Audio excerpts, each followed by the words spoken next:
podemos sentar agora para saborearmos, degustarmos mais uma divina liturgia. E eu quero começar hoje do começo. E todo dia o Senhor não começa do começo? Não, às vezes a gente começa do fim e do meio.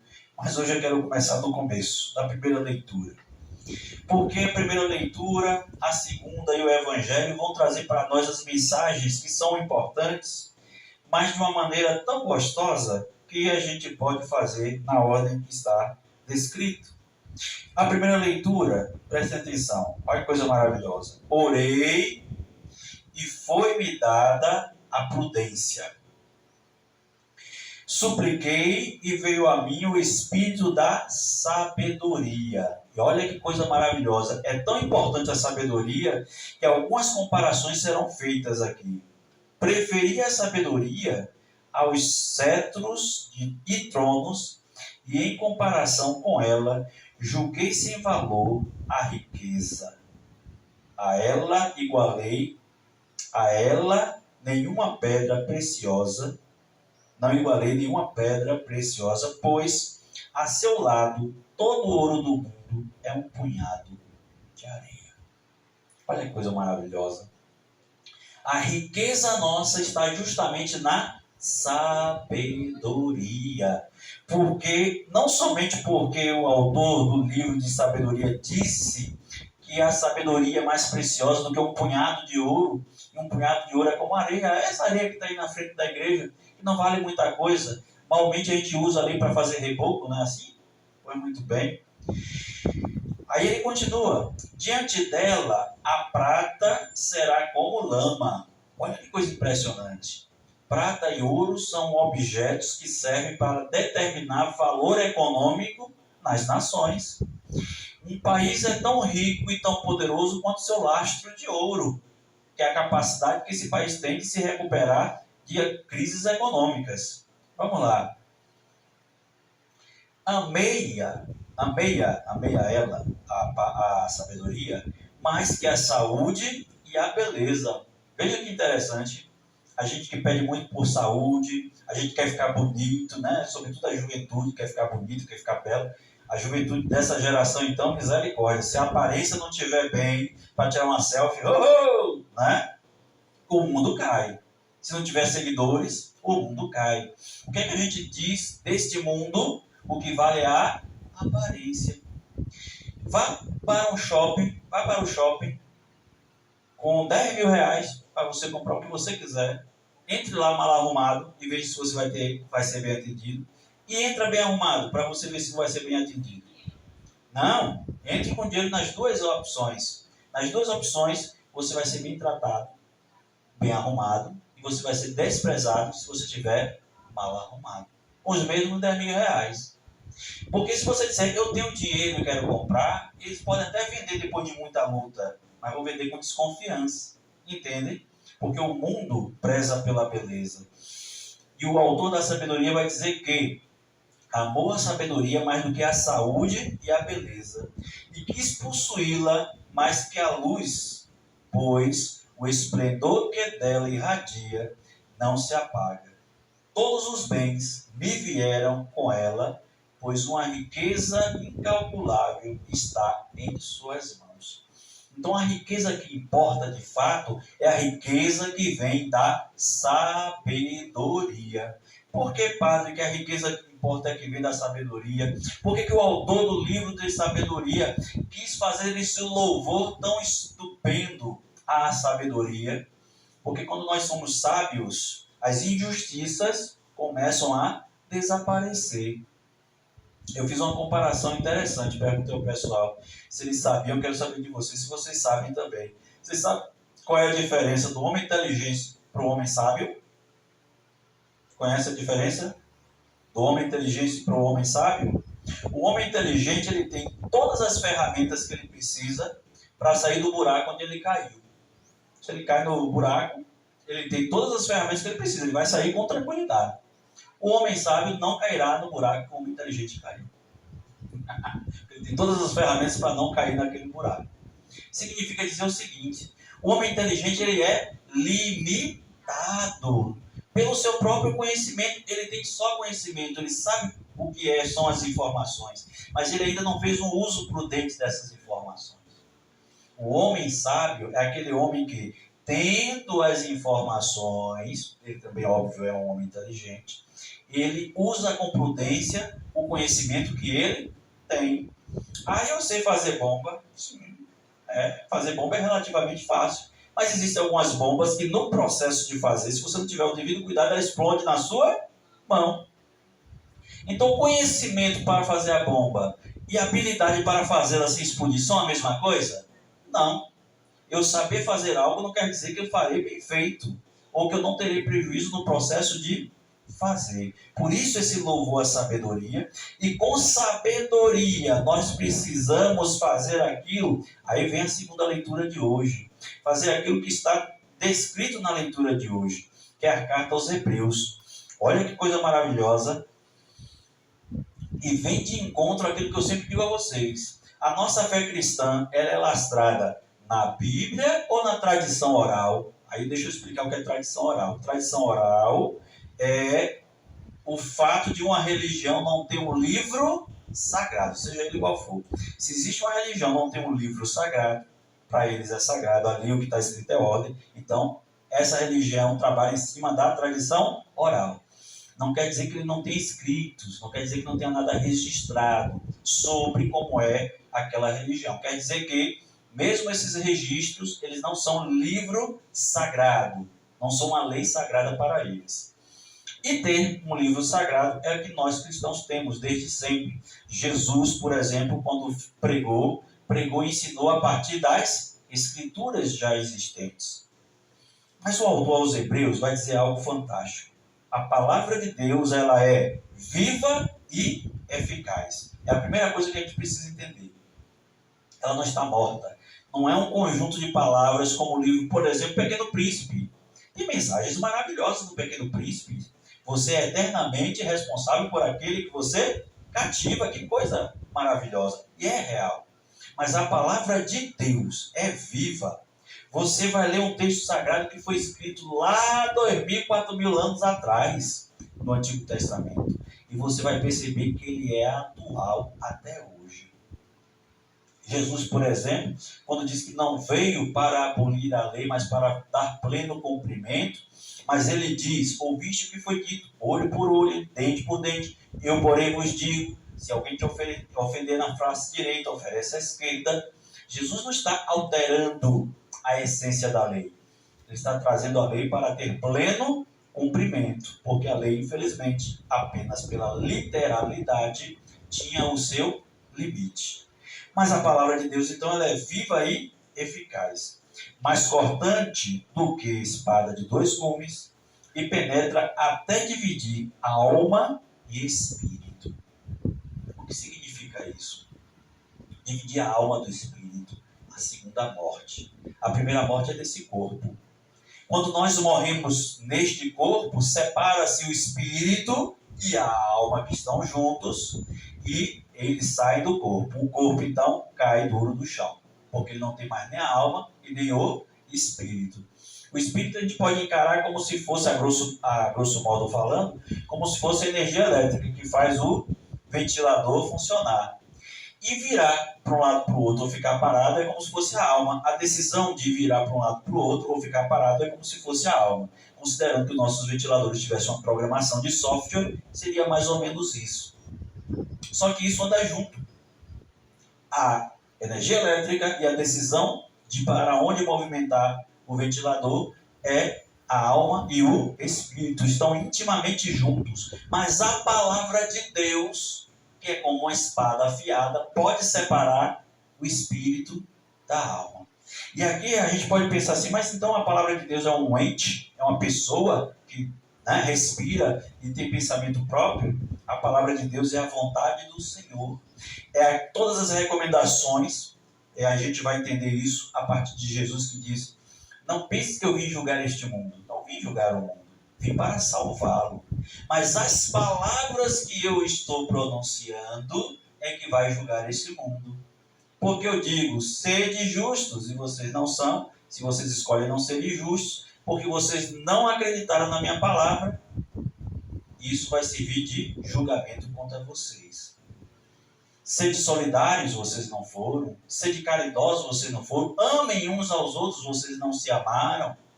Siga aquilo que eu estou dizendo, porque o que eu estou dizendo são palavras de vida eterna. Senhor, eu te rendo graças por este pão. Tomem vocês, é meu corpo, tomai e comei. Senhor, eu rendo graças por este vinho, porque este vinho é a comunhão com o cálice do meu sangue, o sangue da nova e eterna aliança. Tomai e bebei. Sempre que isso fizerdes, exibireis o memorial de mim. Ordem de Jesus. Então, se a gente não pega o corpo dele, a gente não pega o sangue dele para comer e beber, nós estamos desobedecendo a palavra. Palavra de Jesus, palavra de Deus, enquanto Escritura. Deus deixa então para nós a sua palavra, a sua recomendação. Por isso, esta palavra que nos adverte, ela vai separar alma de espírito. Ela tem este poder para isso. Ela julga os pensamentos e intenções do coração. A palavra de Deus pronunciada é tão poderosa, tão viva e eficaz, que é capaz de julgar aquilo que nós estamos falando. Porque se eu falo de coisas boas, e aí a gente vai lembrar dos fariseus e saduceus, eles eram pessoas tecnicamente boas, eram pessoas que eram para ser mais elevadas espiritualmente, porque elas eram guardiões da palavra de Deus. Mas aquela palavra que eles deviam guardar e não guardaram, julgou os pensamentos e intenções deles. Por isso que eles se aborreceram com Jesus, porque eles ensinavam uma coisa e faziam outra. E Jesus disse a respeito deles: façam tudo e eles vos ensinam. Porque eles estão assentados na cátedra de Moisés. O que eles ensinam é verdade, mas não pratiquem o que eles fazem. Porque eles dizem: não roube e roubam, não matem e matam, não cometam adultério e eles cometem adultério. Isso é maravilhoso porque quando esse menino jovem rico vai perguntar o que é preciso para herdar a vida eterna, cumprir a lei. Jesus responde que é para cumprir a lei. E não há criatura que possa ocultar-se diante dela. Tudo está nu e descoberto aos seus olhos. E é a ela que devemos prestar contas. Olha que coisa maravilhosa. Nós vamos prestar contas à palavra de Deus. O que quer dizer isso? Quer dizer que se a palavra de Deus, que é a nossa base, o que é a base de uma construção? É onde nós vamos colocar o alicerce em cima. Aqui nessa base serão construídas paredes e telhados e mais andares. Então a Bíblia é a base. Nós partimos da Bíblia para a tradição e não o contrário. Entende? Então nossa base são as Escrituras. E aí a gente vai ver que o Evangelho de hoje começa com uma pergunta muito interessante. Olha que coisa, como é que começa o diálogo. Bom mestre, o que devo fazer para ganhar a vida eterna, para herdar a vida eterna? Primeiro que Jesus já repreende dizendo que, por que me chama de bom? Só Deus é bom, e mais ninguém. Tu conheces os mandamentos. E aqui Jesus não usa a tradição oral de algo que ele imagina que é, ou que ele acredita que é, ou que Deus falou para ele no ouvido dele e está repetindo. Ele usa a Bíblia, a base que ele tem, a palavra de Deus. E segundo a palavra de Deus, para ganhar a vida eterna, Jesus diz a ele: conhece os mandamentos? Não matarás, não cometerás adultério, não roubarás, não levantarás falso testemunho, não prejudicarás ninguém, honra teu pai e tua mãe. Aí o rapazinho responde, tentando se justificar: mas mestre, tudo isso eu tenho observado desde minha juventude. Se é por essa lógica do Senhor, eu já estou no reino dos céus. É o que ele quis dizer a Jesus quando disse que tudo isso ele já observou desde a juventude. Jesus olhou para ele com amor e disse: só uma coisa te falta. Vai, vende o que tens e dá aos pobres, e terás um tesouro no céu. Depois, vem e segue-me. E o menino fica triste quando escuta isso, esse jovem, porque ele possuía muitos bens. E o que Jesus estava dizendo não é a questão de se desfazer de tudo e dar para os pobres de qualquer maneira, mas ele está dizendo: comigo você terá uma vida nova. Comigo você terá irmãos que vão lhe ajudar a sua subsistência. Você não vai ficar desamparado se você vender o que tem e dar a quem precisa. É o convite de Jesus para nós no dia de hoje. Olhe por quem precisa. Porque aquela pessoa que mais precisa do bem econômico, ele sente mais dificuldade de louvar e agradecer, como nós fazemos e agradecemos. Nós sentimos, nós enquanto empobrecidos, sentimos essa dificuldade. Por quê? Porque é difícil você dizer que vai louvar, agradecer a Deus, passando fome em casa. É difícil você reconhecer que tem um Deus Todo-Poderoso, se seu filho está doente, você não tem o que fazer por ele. Muito difícil. E tarefa nossa, enquanto cristãos, é justamente sermos solidários uns com os outros. Como eu disse hoje de manhã, lá na Paróquia das Candeias. Não é possível que um irmão nosso esteja precisando e nós não possamos fazer alguma coisa por ele. Porque Pedro, inclusive, vai mostrar para Jesus uma preocupação. Cadê aqui? Deus para Deus. Pedro então começou a dizer-lhe: eis que nós deixamos tudo e te seguimos. Ou seja, a preocupação de Pedro é: e nós, que deixamos tudo para te seguir? Como é que fica? Como é que fica a gente com isso aí que o Senhor está pregando? Aí Jesus responde para Pedro: em verdade vos digo, quem tiver deixado casa, irmãos, irmãs, mãe, pai, filho, campos por causa de mim e do Evangelho, receberá 100 vezes mais agora, durante esta vida, casa, irmãos, irmãs, mães, filhos e campos, com perseguições, e no mundo futuro a vida eterna. E muitas vezes, a gente entende isso aqui como: poxa, eu vou ficar milionário. Vou ser perseguido, mas vou ficar milionário. Porque eu vou receber 100 vezes mais. Eu deixei meu emprego que eu ganhava um salário mínimo, vou receber 100 vezes mais. Quanto é 100 vezes do salário mínimo? 140 mil, né? 140 e poucos mil reais. Não, 1 milhão e 400 mil. 100 vezes, né? 1 milhão e 400 mil reais a mais. Foi o que Jesus prometeu. Se a gente for na literalidade do texto, Jesus prometeu que a gente ia ficar rico. Ainda que perseguido, mas rico. E não. O que Jesus está dizendo aqui é: eu vou acrescentar isso a vocês porque vocês serão irmãos de tal maneira que um irmão vai cuidar da necessidade do outro.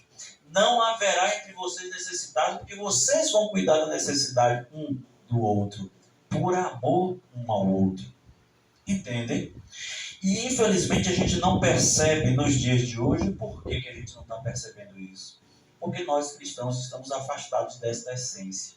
Infelizmente. Esta é a essência do cristianismo. Cuidarmos uns dos outros por amor. Nós amamos, então cuidamos uns dos outros. Não é por obrigação, não é por política pública, algum tipo de necessidade de política pública, não. São políticas privadas mesmo. Ou seja, eu estou bem, quero que o meu irmão também esteja bem. E preciso lutar por isso. A minha consciência cristã me impele a cuidar dos meus irmãos que são menos favorecidos. E antes que alguém pense, por exemplo, Jesus disse também: como é difícil para um rico entrar no reino dos céus. Ele chega até a fazer aquela comparação. É mais fácil um camelo entrar por um buraco de uma agulha do que um rico entrar no reino dos céus. E aí a teologia vem esclarecer para nós que a agulha não é a agulha de costurar, mas é a agulha do templo, que era uma porta menorzinha, que para o camelo poder passar, o camelo de viajante poder passar, ele tinha que tirar toda a carga, o camelo praticamente tinha que se ajoelhar e, ao passar, se ralava todo. É muito difícil o camelo passar pela agulha que é essa porta do templo. Mas eu vou mais longe. Eu vou até ser literal. É mais fácil o camelo passar por um buraco de agulha de costurar do que um rico entrar no reino dos céus. Por que eu estou dizendo que vou ser literal nessa parte? Porque quando Jesus está fazendo essa comparação, Jesus não está preocupado com a agulha porta do templo ou a agulha de costurar. Ele está querendo dizer que um camelo que é muito grande, É mais fácil passar por um buraco pequenininho.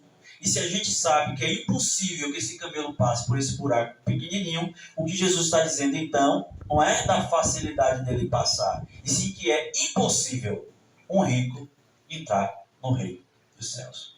E aqui não é rico de dinheiro não, viu? Pelo amor de Deus. Como eu disse, Jesus não está brigando entre pobres e ricos. Mas Jesus está dizendo que aquela pessoa que é rica em vaidade, que é rica em arrogância, em teimosia, em mentira, rica em tudo aquilo que me afasta de Deus.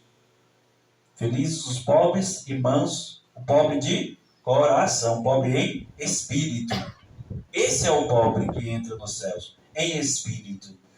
Ele pode ser milionário, inclusive, mas se ele for uma pessoa humilde, se ele sabe que o recurso financeiro que ele tem é para ajudar os irmãos, então ele compreendeu que ele vai ganhar tudo isso em perseguição. E por que em perseguição? Porque quando a gente quer ensinar o que é certo, nós somos perseguidos até dentro da igreja. Por exemplo, se eu for falar para um colega meu, olha, não me convide para pregar sobre o dízimo não, porque o dízimo de dinheiro não existe, nunca existiu. Ponto. Aí ele vai dizer, você é herege, você é maluco, e que não sei o que lá. Por quê? Porque, infelizmente, ao invés de eu pregar a verdade para o povo, eu quero enganar o povo. Mas não tem que pagar conta de água não, seu padre, conta de luz, não tem que lavar, não gasta para lavar as toalhas, etc. Sim, a manutenção do templo é importante. E o povo precisa tomar consciência que o templo precisa estar limpo, cheiroso, bem arrumado. Mas isso é o coração da pessoa que vai dizer, olha, eu quero ajudar. Precisa pagar o quê? Precisa fazer o quê? Pronto, vamos nos organizar. Mas não chantagear mentindo, dizendo que essa ajuda vem do dízimo. Aí é mentira. Pedir ajuda está certo, mas dizer que essa ajuda vem do dízimo é mentira. Ou então, o que é pior, né? Como a gente vê por aí, se você der 10, Deus vai te dar 100. Mentira também. Deus não vende a sua bênção. São Paulo esclarece isso para nós. Deus ama aquele que dá com alegria de coração, sem ser intimidado a fazer, sem ser constrangido a fazer, sem ser obrigado a fazer. Está na Bíblia, está escrito. Por isso que eu digo, a Bíblia é a palavra de Deus, mas ela também é a base sobre a qual nós construímos e fortalecemos a nossa fé. Todo o resto, magistério da igreja, tradição, precisam estar apoiados nas Sagradas Escrituras. Se foge da Sagrada Escritura, paciência, cometer erros é a coisa mais fácil do mundo. Amém? Louvado seja o nosso Senhor Jesus Cristo e nossa Mãe Maria Santíssima.